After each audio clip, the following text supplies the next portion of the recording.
Halo teman-teman semuanya. Tadi sudah nyampe mana tadi? Keputus. Nah, kita lanjut lagi ya, teman-teman. Keputus untuk kemudian tidak menjadikan itu keputus kita ilmunya. Oke, tadi nyampe ini ya, sampai positivisme, kemudian bagaimana kita mengetahui sebuah kebenaran yang itu objektif, sahih, andal, dan merupakan suatu kaidah ilmu pengetahuan yang bisa kita pahami bersama dan itu tidak menimbulkan pretensi atau kepentingan pada seseorang. Nah, kita lanjut. Itu positivisme. Kemudian, nah ini adalah empirisme. Apa itu empirisme? Bagaimana kita tahu itu ada pendekatan ilmu pengetahuan yang kemudian kita sebut sebagai empirisme. Hampir mirip dengan positivisme, tetapi positivisme menurut saya lebih banyak pada gugusan-gugusan teoretikal. Nah, jadi proses-proses berpikir ilmiah yang kemudian itu bisa kita jadikan sebagai sebuah kebenaran, tapi kemudian tidak serta-merta bahwa itu real atau empirik. Nah, sekarang empirisme, bagaimana empirisme itu? Jadi, empirisme itu adalah suatu bidang epistemologi, ya bukan epistemologi, suatu bidang epistema ilmu pengetahuan, epistema atau cara kerja ilmu pengetahuan yang itu suatu kebenaran harus berkorespondensi dengan data sama pengalaman, fakta, data, fakta atau observasi. Jadi kalau di sini dicontohkan itu apa? Dicontohkan adalah orang melihat pohon, maka dia akan punya teori tentang pohon. Dia punya pemahaman tentang pohon. Makanya pohon ini kemudian menjadi sebuah kebenaran. Nah, begitu kalau menurut si empirisme. Jadi seluruh ilmu pengetahuan diklaim harus didasarkan pada data atau observasi. Artinya ada korespondensi antara data sama fakta itu. Kalau tadi saya ceritakan di awal itu misalnya COVID tadi ya, COVID itu ya maka harus mendapatkan bukti dan korespondensi bahwa apa yang kita pikirkan dengan COVID itu harus menjadi bukti nyata. Nah, ini problemnya kan bukti nyata itu. Jadi ya pendekatannya positivistik yang model-model tadi, bukan empirisme gitu. Bagi sebagian orang yang ingin memahamkan terhadap sebuah fenomena COVID. Tapi ada pendekatan empirisme, ya maklum orang nggak percaya, orang nggak melihat, orang nggak pernah berkorespondensi dengan data atau dengan fakta. Sementara kita ajak mereka langsung meyakini, itu kan sulit. Nah, di empirisme tidak demikian. Nah, kalau ingin meyakinkan orang ya harus tunjukkan begitu loh bahwa COVID itu secara fakta bisa dan orang itu kemudian bisa berkorespondensi dengan COVID virus itu. Caranya apa? Ya dibukakan lab atau diajak ke laboratorium disuruh melihat COVID begitu. Kalau melihat tanda-tandanya jika orang terkena ini dengan gejala ini dan kemudian dia lebih dekat kepada orang terindikasi COVID, maka itu pendekatannya adalah positivistik. Tapi kalau empiris ya bahwa COVID sama komponen logis yang membangun COVID itu harus berkorespondensi. Tapi kalau gejala-gejala lain yang itu kemudian dimasukkan itu sepertinya lebih kepada positivisme. Nah, oke, lanjut ya. Nah, itulah di dalam ilmu pengetahuan positivistik kita kemudian mengenal istilah dalil. Dalil itu ya hukum yang sudah menjadi blueprint yang kebenarannya sudah terbukti. Minum dulu ya. Jadi kalau tadi ini air bisa menghilangkan dahaga, maka akan ada sebuah dalil yang kemudian mengatakan bahwa setiap Anda dahaga, minumlah air. Nah, itu kemudian disebut sebagai hukumnya atau dalilnya. Nah, dalil itulah yang nanti akan dibuktikan, itu disebut deduktif.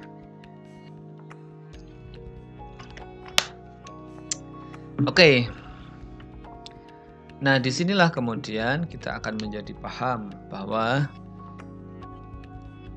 proses berpikir positivistik empirik tadi itu lebih bersifat deduktif. Jadi ada teori dulu, kemudian teori direaksi, kemudian diupayakan untuk memotret sebuah realitas yang mana jika ada realitas baru dia coba potret dengan teori itu, kemudian muncul sebuah asumsi. Nah, asumsi itulah yang kemudian atau praduga ketika ini terjadi maka ini akan berakibat demikian. Maka kemudian ketemulah hipotesisnya. Hipotesis itulah nanti yang akan dibuktikan dengan sejumlah pengetesan. Contohnya, jika Anda melakukan hal yang sama, maka contohnya inilah hujan. Jika ada awan, ya kemungkinan besar akan hujan atau musim hujan. Lebih banyak hujan ya ketimbang tidak ada awan. Jadi mendung. Mendung tak berarti hujan. Itu antitesisnya. Jadi sederhananya gitu, ketika ada mendung yang sesuai kapasitas berat masanya, dia akan turun hujan. Nah, itu sudah dalil dimanapun akan begitu. Ketika es itu panas, dipanasin, maka es itu akan mencair, tidak membeku. Ini yang kemudian muncullah logika positivistik jika maka itu harus dites. Nah, ketika kamu ingin memastikan bahwa selama ini benar adanya bahwa es yang dipanas itu akan mencair. Ketika kamu ingin melakukan perlawanan terhadap kebenaran itu, ya tidak serta-merta bahwa es itu ketika dipanaskan mencair. Nah, bisa dibuktikan nggak? Bisa diuji nggak? Begitu.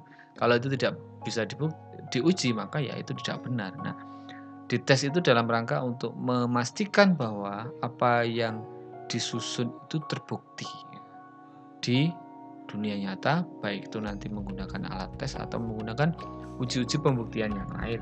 Kalau di psikologi paling ya menggunakan skala, menggunakan alat tes gitu ya, kemudian menggunakan model-model pengukuran yang bervariasi.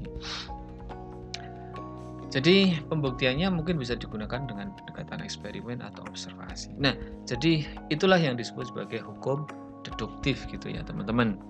Oke, lanjut. Nah, akhirnya sampailah pada suatu kritik saintifik.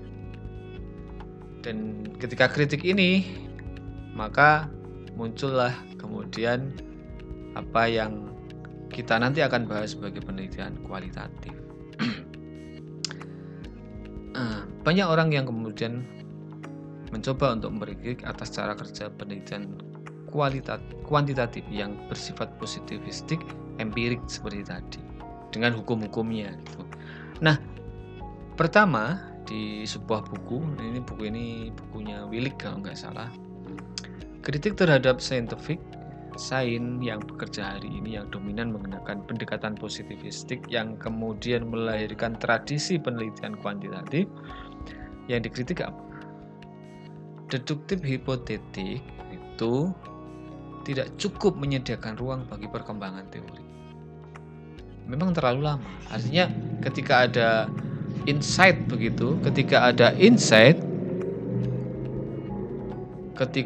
insight, nah silahkan masuk motornya yang gede itu, motornya yang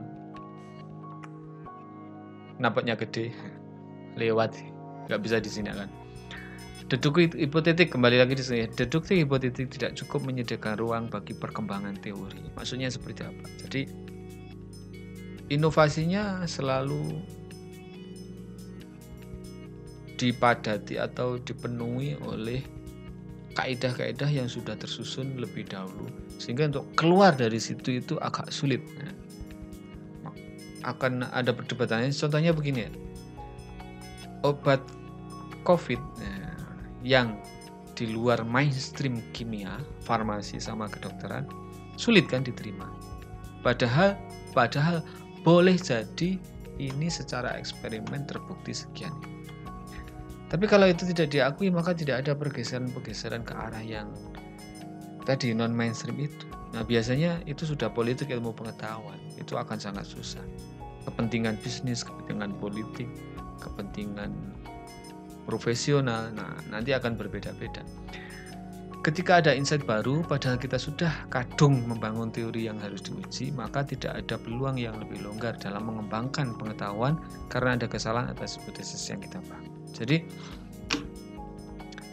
kalau hipotesis gak benar ya gak bisa kemudian belok-belok, itu gak bisa.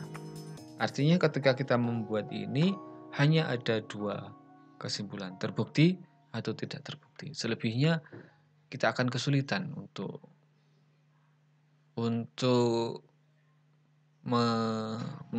merespon antara terbukti dan tidak terbukti itu.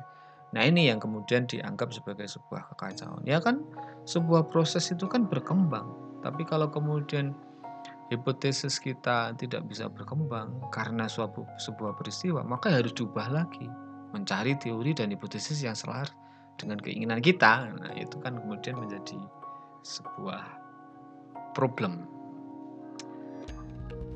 Nah, silakan Anda baca. Kemudian yang kedua itu hypothetical deductive is elite. Jadi seperti isu ini tadi, ada sekumpulan orang yang sudah memiliki kekuatan untuk mengamankan kebenaran ini. Waduh, apa ya bahasanya? Ya, tak baca aja. Yang menguatkan posisi komunitas sains, hanya menguatkan posisi komunitas saintis dan peneliti yang mencoba mengetes pemikiran atau teori mereka saja. Sementara di luar itu akan sulit dan tidak mungkin dijadikan sebagai kontribusi dalam mengenerasi ilmu pengetahuan. Contohnya ya pengobatan tadi. Ya kalau sudah miliknya kedokteran dan farmasi, maka hal-hal yang tidak tercakup di sini akan minggir. Ini menjadi elitis, jadi kebenaran ilmu pengetahuan menjadi elitis. Apalagi nanti dibumbui dengan kekuasaan. Nah, nanti yang benar ya yang diamini oleh kekuasaan.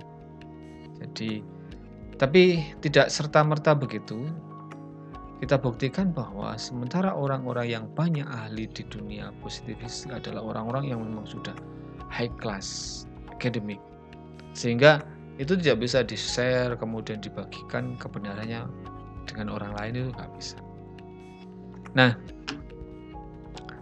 kemudian yang ketiga adalah hypothetical deductivism is myth, jadi mitos. Jadi dalil ilmu pengetahuan yang positivistik itu adalah mitos. Nah, mengapa kok mitos? Ya, teori tidak hanya dites melalui hipotesis, tapi teori dapat dihubung dari berbagai fakta atau bukti.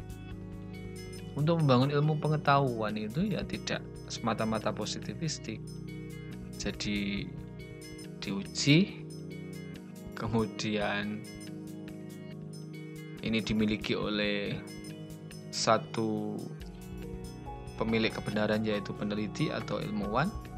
Nah, sementara di luar yang sana itu hampir dipastikan tidak mendapatkan akses untuk mengatakan bahwa ini sebuah pengetahuan yang juga benar. Ini dalil yang juga benar. Jadi hati-hati, jadi ada ilmu pengetahuan yang sudah menjadi mitos yang itu kemudian tidak bisa bergeser, itu ya berat sekali. Nah, itulah yang kemudian mengapa penelitian kualitatif mengkritik kerja-kerja positivistik tadi, kerja-kerja kuantitatif. Artinya kalau di sini tidak melulu bahwa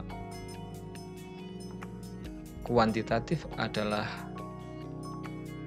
sesuatu yang diabaikan atau salah semuanya ya. Barangkali kalau memang pendekatan kuantitatif itu adalah pas untuk sebuah kebutuhan atau suatu kasus yang memang dipahami secara kuantitatif, ya absa-absa saja. Tapi kalau itu kemudian menjadi kekuatan yang tidak bisa digeser, ini yang kemudian menjadi mitos gitu loh. Nah, kritik metode saintifik. Nah, pertama, kritik dari sini sih. Norma sains itu laki-laki. Ngeri ya. Ini kritik metode saintifik menurut Willig itu ya. Satu kritik para feminis ini ya. Kritik para feminis selain kritik-kritik yang tadi. Norma sains itu laki-laki. Artinya kebenaran-kebenaran itu terlalu mengagungkan motif-motif kelelakian, sehingga yang dikatakan tadi bias atau tidak, bahwa ilmu pengetahuan positivistik itu bias laki-laki. Buh, golekno dhewe lah. Kalau Anda pengen tahu ya cobalah baca Tubuh Is Politik, buku-buku feminis, buku-buku gender, buku-buku filsafat feminis itu akan tahu. Jadi sebagian besar ilmu itu memang dibangun berdasarkan interest laki-laki yang kemudian secara serta-merta membenarkan itu menjadi suatu budaya hegemonik yang kemudian mengorbankan perempuan. Contohnya ya pemimpin itu laki-laki, dan itu kemudian menjadi norma laki-laki bahwa seorang yang memimpin itu harus laki-laki, bijaksana, kuat, tangguh, berlaga di medan perang misalnya. Begitu, itu cenderung laki-laki. Atau logika positivistik terlalu laki-laki ya. Misalnya membuat apa ya? Wes cari sendiri lah pokoknya begitu. Kemudian trik Tuhan, jadi God trick. Ini kritik para feminis. Jadi seolah-olah pembatasan pengujian tadi yang harus steril dari pengaruh subjek, pengaruh yang lainnya, kemudian menjadikan ilmu itu menjadi koyok dewo. Jadi kebenaran positivistik itu koyok kebenarannya dewo. Sing diteliti lu takok ora oleh. Sing diweki skala iku lu takok gak oleh. Ketika takok tanya itu sudah bias. Apalagi bahwa perumusan sebuah kebenaran itu dirumuskan bersama-sama antara yang diteliti sama yang peneliti. Ora oleh. Iku bias peneliti, berarti ada kepentingan antara yang diteliti dengan penelitinya. Lah di eksperimen gak boleh. Kok ya isoe ngono lho ya. Wong pengen berbuat baik ibaratnya itu. Kemudian dilarang gara-gara ini gak ada eksperimen. Apa bedanya antara kita dengan dia, antara yang peneliti dengan yang diteliti? Kok harus kemudian peneliti mengatur gitu ya, yang diteliti sedemikian rupa tanpa kemudian si yang diteliti itu tahu. Kalau yang diteliti itu tahu dan kemudian dia itu mempengaruhi hasil penelitian, itu nggak boleh. Ya aneh tuh. Nah, ini yang kemudian dikritik. Dia menjadi sangat tak tersentuh seorang peneliti. Oke, banding sekarang. Penelitian kualitatif, kuantitatif. Itu kalau di kuantitatif ya memang apalagi big datanya besar gitu ya mesti nggak tersentuh. Pokoknya begitu. Jadi teori itu seolah-olah tidak bisa dikomunikasikan dengan orang yang diteliti. Tapi kalau penelitian kualitatif akan ada ruang gitu antara yang diteliti dengan peneliti untuk saling merespon fenomena secara bersama-sama. Itu bisa. Tapi kalau di kuantitatif haram hukumnya. Itu berarti dosa. Itu berarti bias Itu berarti tidak objektif dan itu berarti menyalahi kebenaran. Menyalahi kebenaran. Oke.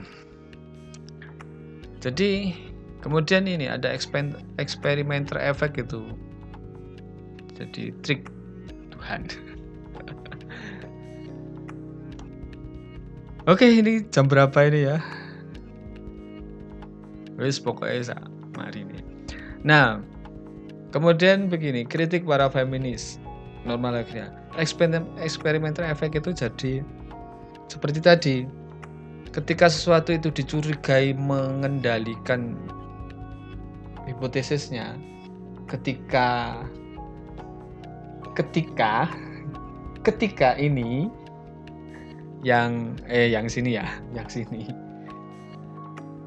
Experimenter effect itu kalau yang diteliti itu kemudian mengembang dan pada akhirnya mempengaruhi, itu harus dikontrol, dikendalikan begitu ya. Makanya harus dipilah-pilah. Misalnya jenis kelamin antara laki-laki dan perempuan itu jadi siji itu saling mempengaruhi, ini menjadi nggak objektif. Akhirnya dipisah, laki-laki dan perempuan, dikontrol. Misalnya umurnya, ini umurnya hanya pada level ini, untuk sedikit aja kemudian dikontrol karena nanti akan mencemari kebenaran.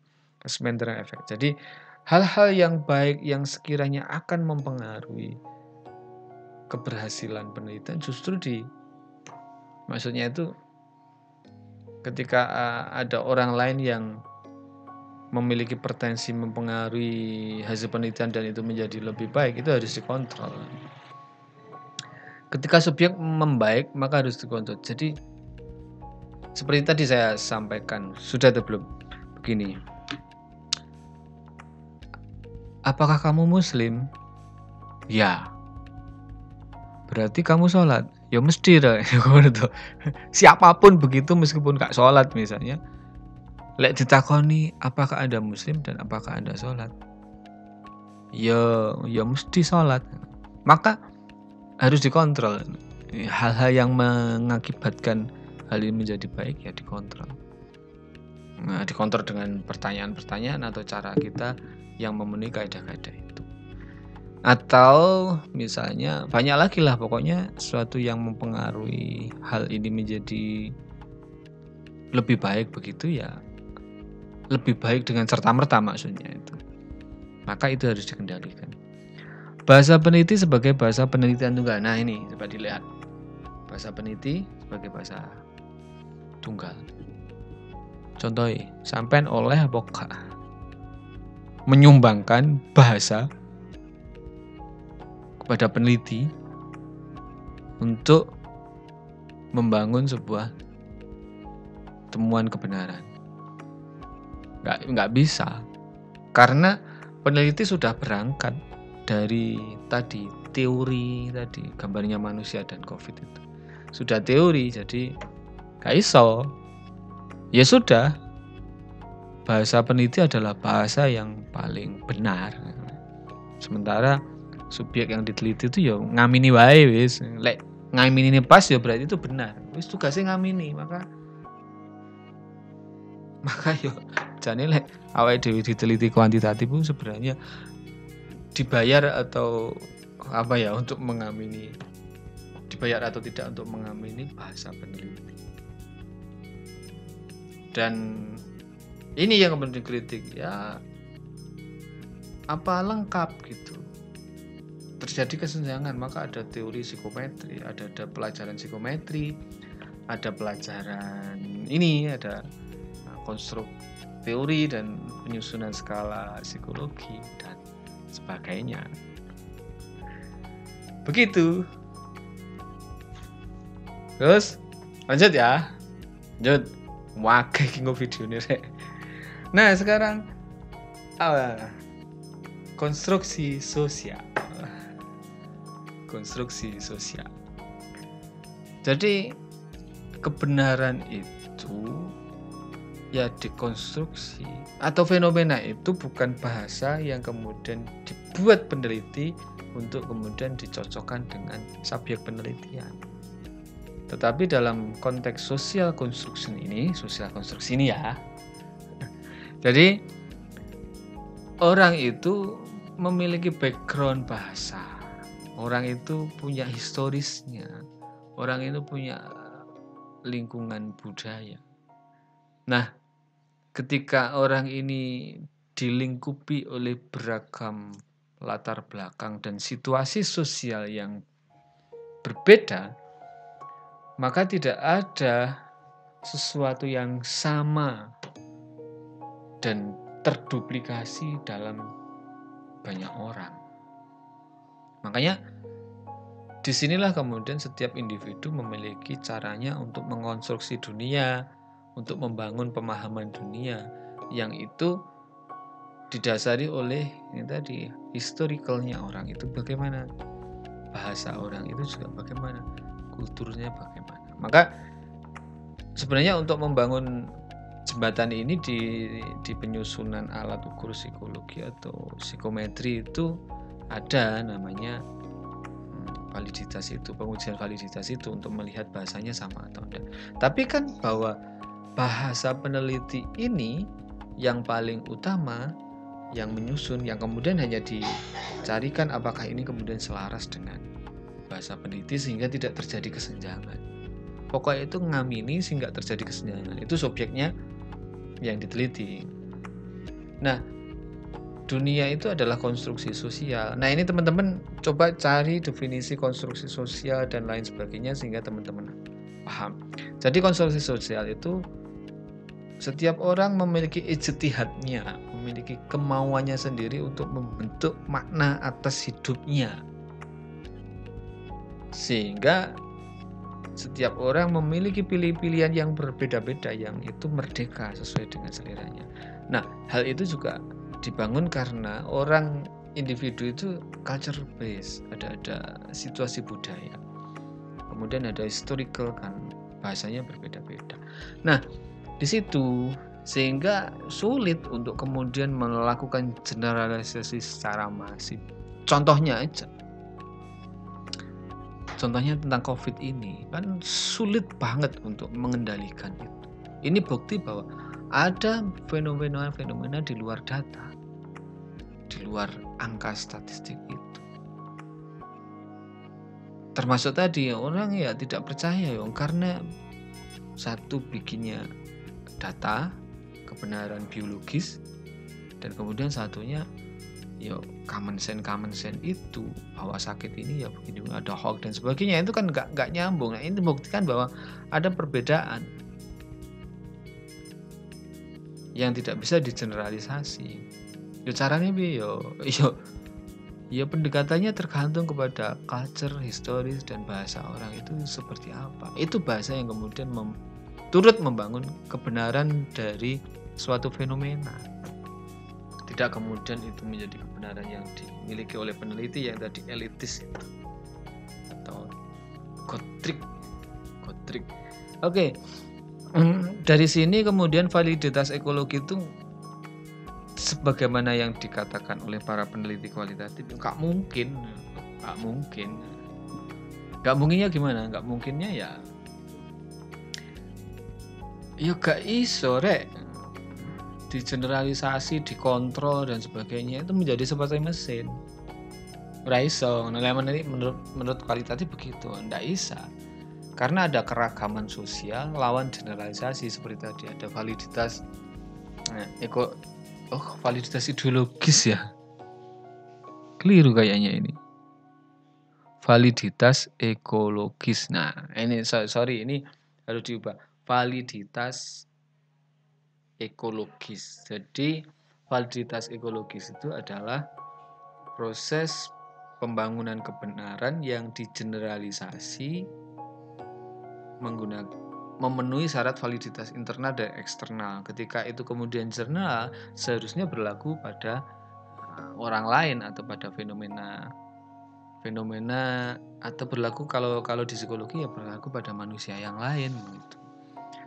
Jadi itu validitas ekologis bukan ideologis ya. Ini validitas ini validitas ekologis bukan ideologis, ekologis. Keragaman sosial, jadi generalisasi pada situasi lain berdasarkan angka, bagaimana mungkin? Jadi yang general itu yang itemnya itu mungkin itemnya, tapi orang itu kan nggak hanya serta-merta dibangun dari item. Artinya kalau hanya item misalnya 5 sampai 10, ya orang kan hanya mengamini, tapi kemudian itu menjadi refleksi makna yang lebih dalam, itu nggak bisa diketahui. Nanti akan ada pertanyaan yang sulit dijawab di kuantitatif. Mengapa itu bisa terjadi? Nah, itu pertanyaan yang sulit dijawab dengan kuantitatif. Oke, karena validitas. Karena ya buktinya bukti yang tidak bisa digali berdasarkan refleksi terhadap makna-makna personal. Tidak bisa. Oke. Para peneliti kualitatif kemudian juga mengcounter antara cara berpikir cause and effect. Jika maka variabel X maka variabel Y. Loh, kok iso variabel X kalau variabel Y itu misalnya kemudian menentukan seluruh kebenarannya. Kalau mungkin di ilmu-ilmu alam bisa terjadi, tapi kalau di ilmu manusia apa mungkin terjadi secara semuanya merata? Makanya pendekatannya tidak lagi pendekatan kualitatif tapi kuantitatif. Nah, itu paradigma lama yang dikritik. Jika maka, jika misalnya jika orang miskin kemudian mencuri, masa iya?